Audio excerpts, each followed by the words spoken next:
Tôt le matin suivant, la veuve se mit en route vers le fabricant de chaussures avec sa ribambelle d'enfants alignés derrière elle. Frères et sœurs marchaient solennellement, comme si la rue était l'allée centrale d'une église, et eux en chemin vers la divinité elle-même.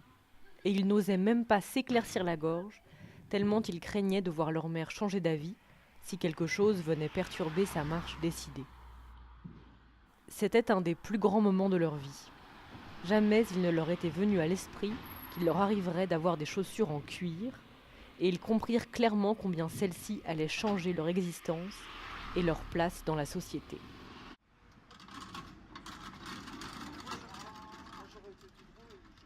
Les chaussures en peau de mouton, aussi souples et légères qu'elles pouvaient être dans les prés fauchés, se gorgeaient d'eau dans les terrains humides et rétrécissaient lorsqu'elles séchaient, devenant si raides que des plaies se formaient sur les orteils.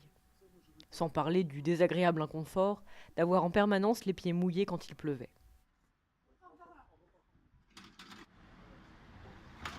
Avec des chaussures en cuir, ils pourraient marcher au sec dans la neige fraîche ou fondue, peut-être même le ruissellement de leur nez cesserait, et, ce qui était encore plus important, ils pourraient regarder sans rougir les enfants de la grande ville droit dans les yeux.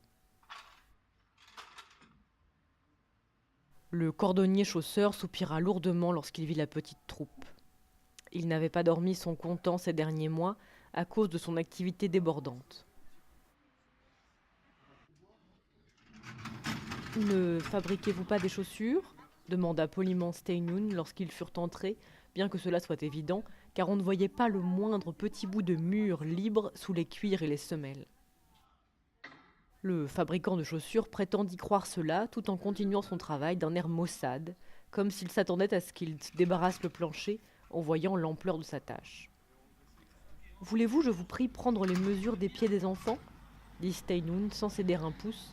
Vous pouvez commencer par les filles. Le chausseur suffoqua, se retourna vivement les bras au ciel et allait s'en prendre vertement à la veuve, mais il croisa alors le regard des trois blondes jeunes filles qui le dévisageaient comme s'il était le Créateur lui-même. Il alla chercher sans un mot son appareil de mesure et leur ordonna brièvement de s'asseoir sur un tabouret et d'enlever leurs mocassins. Puis il s'agenouilla impassible devant elles, prit les mesures des jolis pieds féminins avec soin et science experte, en se donnant le temps nécessaire pour chacun. Il fut tout à fait plus expéditif pour mesurer les pieds des garçons, et lorsqu'il eut terminé et se fut relevé, il lança à la veuve un bref regard de travers en aboyant. « Et pour vous aussi, je suppose ?» Steinun secoua seulement la tête.